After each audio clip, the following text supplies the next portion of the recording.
హరీష్. నిన్న ఒక వీడియో పెట్టడం జరిగింది. ఇది బండి సంజయ్ గురించి నేను మాట్లాడడం జరిగింది. గిరీష్ దారుమన్ అని చెప్పేసి ఆయన మీద దాడి ఘటనలో ఆయన గత 2-3 సార్లు మా నేరెళ్ళ ఇష్యూ గురించి సంజయ్ క్వశ్చన్ చేయడం జరిగింది. నేరెళ్ళ కేసులో ఎస్సీ కమిషన్ అమ్ముడు పోయిందని చెప్పేసి ఆయన మాట్లాడడం జరిగింది. దాన్ని బేస్ చేసుకొని ఆయన పైన దాడి జరిగింది కాబట్టి దాడితో మాట్లాడుతూ నేను నేరెళ్ళ కేసులో ఎస్సీ కమిషన్ అమ్ముడు పోయిందనే విషయాన్ని నేను సంజయ్ క్లియర్గా వేయడం జరిగింది. ఈ వీడియోలో సంజయ్ అన్నను కానీ ఎక్కడ నేను బెదిరించినట్టు కానీ ఏదో చేసినట్టు కానీ చేయలే. నేరెళ్ళ సంఘటన జరిగినప్పుడు బండి సంజయ్ అన్నను నమ్మి నిలబడ్డాము. నేరెళ్ళ సంఘటన జరిగినప్పుడు మేము గవర్నమెంట్ హాస్పిటల్లో ఉన్నప్పుడు మా దగ్గరికి సంజయ్ అన్న వచ్చి కేసులు టేకప్ చేస్తా, మీరు నా మాట మీద నిలబడి ఉంటే మీరు ఎటు పోవద్దు, మీరు ఎటు వినగానే రేపు ప్రొద్దున ఈ గవర్నమెంట్ ఉల్టా అయితే నా జీవితం ఖరాబ్ అయితే మీరు మాట మీద నిలబడతారా అంటే నేను కేసు కొట్లాడతా అని చెప్పింది వాస్తవము. ఆయన చెప్పిన మాటకు మేము కట్టుబడి ఉంటే అదే రోజు ఆయన చేతిలో చేసేసి ప్రమాణం చేసినాము. నేరెళ్ళ సంఘటనలో మాకు న్యాయం జరిగేదాకా మేము ఎక్కడికి పోము, కంపల్సరీ మీ వెంట ఉంటామని చెప్పడం జరిగింది. నేరెళ్ళ సంఘటన జరిగిన తర్వాత రాబోయే గడిచిన కాలంలో ఎస్సీ కమిషన్ వచ్చింది. ఎస్సీ కమిషన్ అప్పుడు క్షేత్రస్థాయిలో కొట్లాడింది ఈయననే, క్షేత్రస్థాయిలో తీసుకొచ్చింది ఆయననే. తీసుకొచ్చినప్పుడు ఎస్సీ కమిషన్ అనేది నేరెళ్ళలో ప్రజాకోర్టు పెట్టింది. ప్రజాకోర్టు పెట్టి ఏమన్నది, ఎవరైతే ఎస్పీ విశ్వజిత్ కంపార్ట్ ఉన్నాడో, ఎస్ఐ రవీందర్ ఉన్నాడో, కానిస్టేబుల్ ఉన్నారో వాళ్ళపైన చట్టపరమైన చర్యలు తీసుకొని బాధితులకు ఎక్స్గ్రేషియా కానీ ప్రభుత్వం కానీ ప్రకటించాలని చెప్పింది. ఆ ఎస్సీ కమిషన్ రిపోర్టు 8 సంవత్సరాలు గడుస్తుంది, ఇంతవరకు రాలేదు. నేను ఈ 8 సంవత్సరాల నుంచి సంజయ్ అన్నను చాలా సందర్భాల్లో అడిగిన, అన్నా నేరెళ్ళ కేసు ఎట్లా, మా పరిస్థితి ఎట్లా, బాధితుల మందరం ఆగమాగం అయిపోతున్నామన్నా, మా బతుకు తెరివేందన్న అంటే, హరీష్ మేము కేసు జరిగినప్పుడు నా మాట నమ్మి నిలుస్తున్నారు, ఇష్యూని బయటకు తీసుకొచ్చిన, ఇంట్లో మీకు ఆర్థిక సాయం చేసి మిమ్మల్ని ఆదుకోనని చెప్పిండు. ఆయన మాటను నమ్మినాం, ఆయన మాట కట్టుబడి ఉన్నాం. ఈరోజు ఇప్పుడు ఆయన గురించి కొట్లాడినప్పుడేమో మేము మంచిగా కనబడ్డాము. ఇప్పుడు ఆయన ఈ ఎస్సీ కమిషన్ అమ్ముడు పోయిందన్నా మరి మాకు ఎప్పుడు ఎట్లా న్యాయం చేస్తామని అడిగితేనేమో ఈరోజు ఒక చిల్లర వాళ్ళకు బీర్లు బిర్యానీలు తినిపించుకుంటా చిల్లర కూడా వాడు నా కొడుకంత వయసు కూడా లేదు, వాడు వంశరెడ్డు, వాడు తోడుకలు తీస్తాననుకుంటా వాడు ఇష్టం వచ్చినట్టు మాట్లాడే. నేరెళ్ళ సంఘటన జరిగినప్పుడు నువ్వు ఎక్కడున్నావురా, నువ్వు నీతో మాట్లాడించినప్పుడు ఎక్కడున్నాడు రా? బండి సంజయ్ నాకు తెలియదా? బండి సంజయ్ నాకు తెలియదా? నేరెళ్ళ సంఘటన జరిగినప్పుడు నువ్వు ఏడుకోరా? నేరెళ్ళ సంఘటన జరిగినప్పుడు నేరెళ్ళ సంఘటనలో బండి సంజయ్ మాతో మాట్లాడిన మాటలు, మేము ఆయనతో మాట్లాడిన మాటలు నీకేమైనా తెలుసా? చెప్పు, సమాధానం చెప్పరా? ఇష్టం వచ్చినట్టు ఫేస్బుక్లో వాట్సాప్లలో ట్రోల్ చేస్తే అయిపోతుంది అనుకుంటున్నావా? నా దగ్గర ప్రతిదీ ఆధారంతో సహా ఉన్నది. నేను సంజయ్ అన్న కనుక కంపల్సరీ బయట పెట్టడానికి సిద్ధంగా ఉన్నా.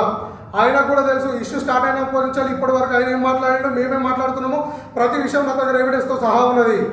నేను ఇప్పుడు ఆయన అడిగేది ఒకటే, మాకు అన్యాయం జరిగింది, ఎస్సీ కమిషన్ రిపోర్ట్ ఇయ్యు. హైకోర్టులో సీరియస్గా కేసు నడుస్తుంది. మరి అప్పుడు నేరెళ్ళ కేసులో సీరియస్గా అయినా పార్టిసిపేట్ చేసి మమ్మల్ని బయట తీసుకొచ్చినప్పుడు కొట్లాడదని చెప్పినప్పుడు ఎస్సీ కమిషన్ నేను అడగకపోతే ఎవరు అడుగుతారు? వంశీ సమాధానం చెప్పరా? నువ్వు ఎవరన్నా నీకు చెప్పమని చెప్పింది? వాస్తవాలు బయటకు తీద్దాం రండి, వాస్తవాలు ఉన్నాయి నా దగ్గర. పైసలు ఇచ్చిండు ఎవరన్నా పైసలు అడిగింది? బండి సంజయ్ నేను పైసలు అడిగినారా? సంజయ్ అని చెప్పారు పైసలు ఇచ్చిండు అని నాకు ఇష్టం వచ్చినట్టు ఆరోపణ చేస్తే కూడా ప్రసక్తి లేదు బిడ్డ, ఇష్టం వచ్చినట్టు మాట్లాడితే పడే ప్రసక్తి లేదు. పైసలు ఇచ్చిండని ఆరోపణ చేస్తే ఏ రకంగా ఇస్తాడు? ఏ రకంగా ఇచ్చిండు ఆయన? దేని గురించి ఇచ్చిండు? ఆయన ఏ మాట మాట్లాడుతూ మేము ఏ మాట కట్టుబడి ఉంటే ఇలా మాట మాట్లాడుతున్నాయా? ఆయన కదా మాట్లాడాల్సింది. నువ్వే వాడరా చిల్లరగా కొడుక, నువ్వు నా గురించి మాట్లాడలేదురా? నేను బహిరంగ చర్చకు సిద్ధము. ఇప్పటికైనా నేరెళ్ళ కేసులో ఎస్సీ కమిషన్ అమ్ముడు పోయిందనే విషయము బీజేపీతో పాటు ప్రతి పార్టీకి తెలుసు. ఇవాళ నేరెళ్ళ కేసు నిర్వీర్యమైందని ఎవరి వల్ల జనానికి తెలియదా? 8 సంవత్సరాల నుంచి కొట్లాడుతున్నాం, ప్రజలకు తెలియదా ఎవరు నీరు ఖర్చారు నేరెళ్ళ కేసు అనేది? ఇలా పైసలు తీసుకున్నట్టు ఎవరు పైసలు ఇచ్చింది? బండి సంజయ్ ఎందుకు పుణ్యానికి ఇచ్చిండా? నాకు బండి సంజయ్ పుణ్యానికి ఇచ్చిండా? ఆయన ఇచ్చిన పైసలతో లాడ్జీలు కట్టుకున్నా, బిల్డింగ్లు కట్టుకున్నా, లేకపోతే టొయోటా ఫార్చునర్లు కొనుక్కున్నా? ఎవరో మీద చెప్పండి ఎవరో యూజ్లెస్లో.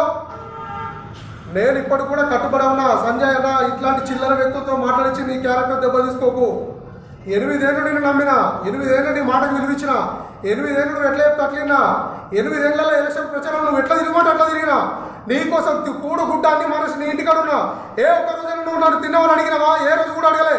ప్రతి ఎలక్షన్ ప్రచారంలో నేరెళ్ళ హరీష్ నా తమ్ముడు నా బాధితుడు అని చెప్పేసి ప్రతి స్టేజ్ ఎక్కించినావు. కరీంనగర్ నుంచి మొదలుపెట్టి హైదరాబాద్ జిహెచ్ఎంసీ లాగా ప్రచారం చేయించినావు. ఏ ఒక్క రోజైనా నన్ను ఎందుకు తీసుకోపోతావు నేను అడిగినా? నాకు అన్యాయం చేసినప్పుడు న్యాయం చేస్తానికి వచ్చిండు, నాకు న్యాయం చేస్తాడని నమ్మకం కలిగించుండు, అందుకే నిలబడ్డా అని చెప్పేసి నిలబడ్డా.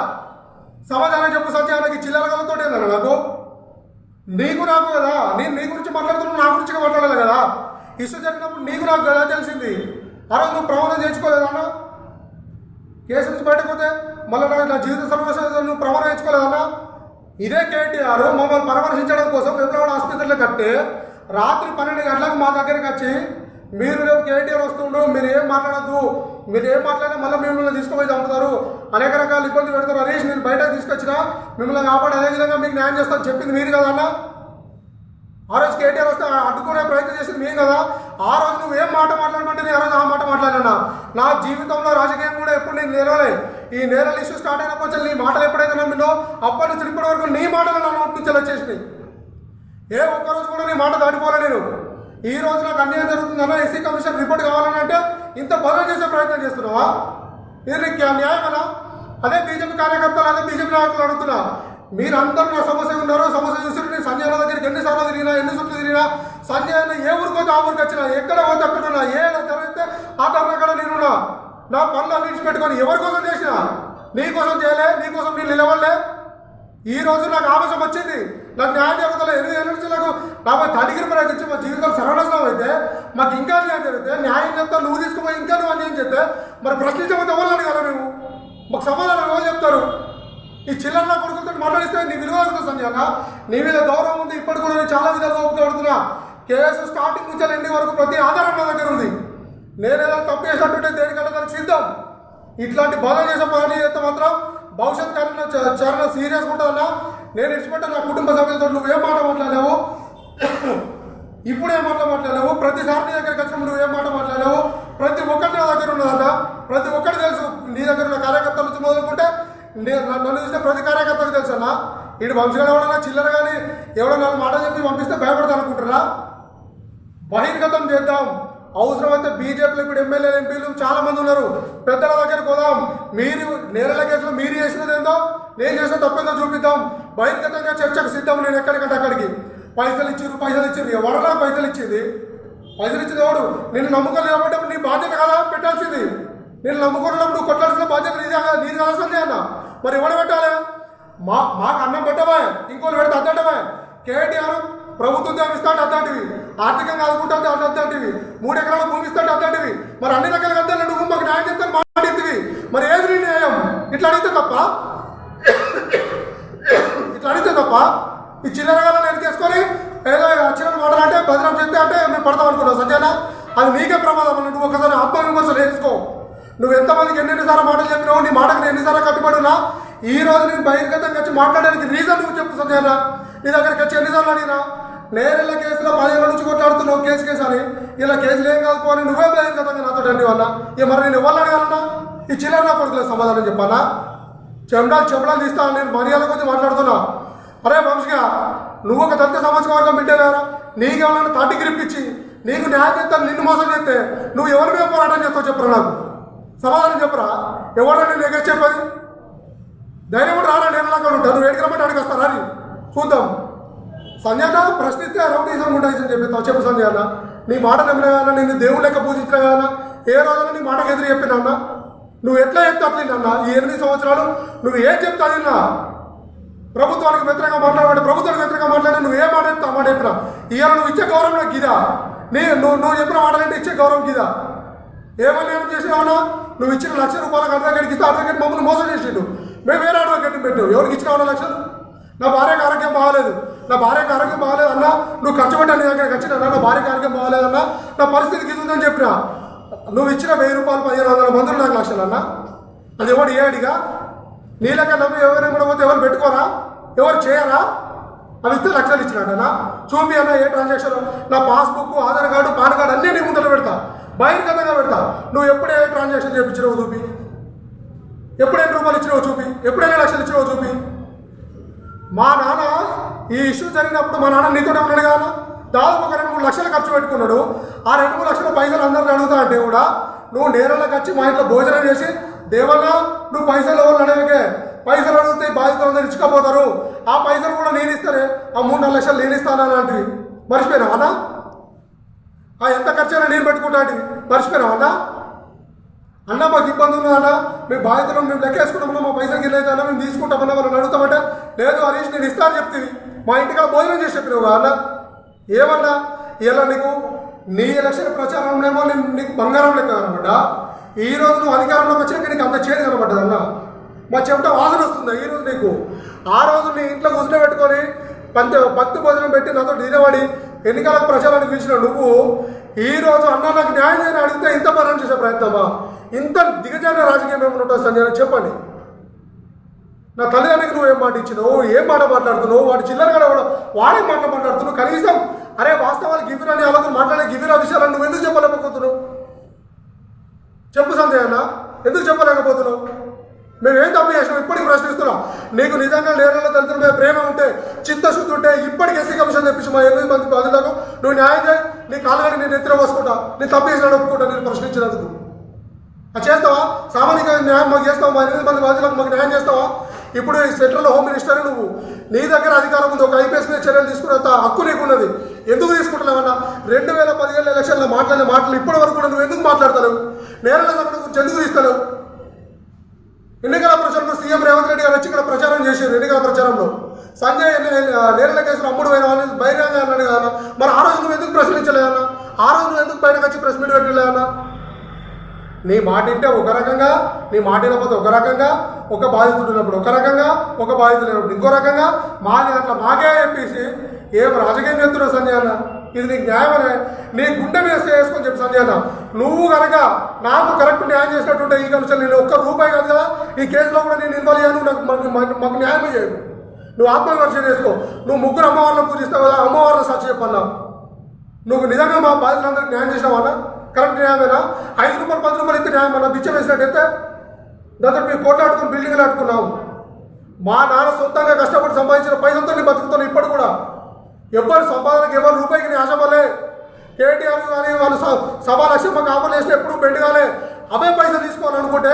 ఆ పైసలు తీసుకొని నేను కేటీఆర్ దగ్గరనే ముందు కావచ్చు ఈ రోజు గిన్నె ఇబ్బందులు పడి ఇంత బదనమై నీ చుట్టూ తిరిగి నేను ఇంత నీతో నేను పేర్లు ఎందుకు కనిపించుకుంటాను నాకేమవసరం నీతో మాట్లాడేవాళ్ళు నాకేమవసరం అలా అదే కేటీఆర్ దగ్గరికి పోదులు కావచ్చు ఆ రోజు నువ్వు విడిచిపెడితే ఆ రోజు రాత్రి 12 గంటలకు వచ్చి విమలవాళ్ళ మనల్ని కూర్చోబెట్టి అన్ని రకాల మాటలు చెప్తావు మీరు దాటిపోవద్దు మీకు న్యాయం చేస్తామని చెప్తావు ఇలా నేరలలో ఎస్సీ కమిషన్ ఏమైందంటే లేని వాళ్ళు బదనం చేస్తాం ఇది నీకు న్యాయమా సంజయ్ చెప్పు నువ్వు ఆత్మవిమర్శన చేసుకో నాకు ఇప్పటికి చెప్తున్నా నువ్వు పెద్ద మనిషి చేసుకొని ఆలోచించి కరెక్ట్ మాట్లాడు లేదు నేను ఈ విధంగానే ఉంటా అంటే అన్న నేను ఎక్కడికైనా రావడానికి సిద్ధము ప్రతి పేపర్ ఎవిడెన్స్తో సహా నా దగ్గర ఆర్టీఐ పెట్టి ప్రతిదీ తీసుకున్నాగా ప్రతిదీ నా దగ్గర ఉంది 2017లో కేసు జరుగుతుంది ఇంతవరకు ఎస్సీ కమిషన్ కేసు రిజిస్టర్ కదా అన్న ఎస్సీ కమిషన్ రాములు నేను 2 సార్లు కలిస్తే డైరెక్ట్ మొక్కలు పట్టుకొని అడిగాడు నువ్వు నా దగ్గరికి ఎందుకు వస్తున్నావు బాయ్ నేరేళ్ల కేసు విషయంలో బండి సంజయ్ అన్ని విషయాలు తెలుసు నువ్వు బండి సంజయ్ అడుగు అన్నాడన్నా మరి దీనికి సమాధానం ఎవరు చెప్తారన్నా ఎస్సీ కమిషన్ రాముల మీద కేసు పెడతా అని చెప్పినా నువ్వేమన్నావు పార్టీ పరువు పోతుంది పార్టీ ఇచ్చేది పోతుంది రేపు తలెత్తుకోలేదు కొట్లాలేం బాయ్ మనమే కొట్లాడు మనమే కూడా పోయిందని ఇచ్చేది పోతుందని చెప్పినావు అన్నా మరి ఆ మాటలకు అర్థమని చెప్తారన్నా నేను ఇప్పుడు కూడా చెప్తున్నానా నేను ఇప్పుడు కూడా చాలా సున్నితంగానే మాట్లాడుతున్నా ఎవరో నలుగురు చిన్నగాళ్ళని సపోర్ట్ చేసి నావి చేసి నన్ను ఏదో బదనం చేస్తే నేను భయపడ్డాను కాదు బెదిరిపోవటం కాదు అదిరిపోవటం కాదన్నా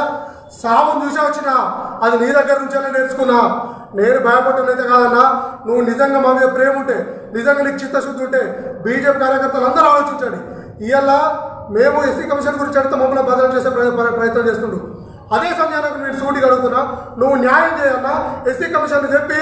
ఎస్పీ విశ్వజిత్ గారు కొట్టింది వాస్తవం కాదా ఆ రోజు నువ్వే కదా కొట్లాడింది దశ దిశ ప్రోగ్రాంలో మాట్లాడుతుంది నీ గురించి అన్ని నేను నెత్తి మీద పెట్టుకొని మాసన్యాన్ని బల్ల బుద్ధి చెప్పిన కదా ఇలా విశ్వాసం లేదన్నా నాకు ఆవేశం ఉందని అలా న్యాయం జరుగుతలేదని అందరు చుట్టూ తిరిగి అలసిపోయినన్నా మరి నా ఆవేశంతో ఒక మాట అంటే నీకు ఏమి ఇబ్బంది వచ్చిందన్నా నీకు పిలిచి మాట్లాడే అదే లేదా నీ మాట కాదమ్మా నువ్వు మాకు సమాధానం చెప్పి హక్కు నీకు లేదా నేను మాట్లాడచ్చా 100 రకాలు మాట్లాడతావు బాధితులు ఆవేదన ఉంది నా ఆవేదనకు అంత మాట చెప్పాలి నా లెక్క తండ్రిగిరి ప్రయోగించబడి ఎటుగానం లేకుండా చేసిన ప్రతి ఒక్క బాధిత ఆవేదన ఉంటుందన్నా అనుభవించినట్టుగా బాధ తెలుస్తుంది ఇలా నేను అడిగితే తప్ప అన్నా ఇప్పటికైనా సంజయ్ పెద్ద మనిషి చేసుకుని ఆలోచించు కంపల్సరీ నేరేళ్ల కేసులో ఎస్సీ కమిషన్ తెప్పియాల్సిందే విశ్వజిత్ గారిని లోపలేయాల్సిందే నువ్వు ఆ పరిగట్లా చేసినట్టుంటే నేను మీద పెట్టి ప్రెస్ మీట్ ఉపసంహరించుకుంటా నేను తప్పని ఒప్పుకుంటా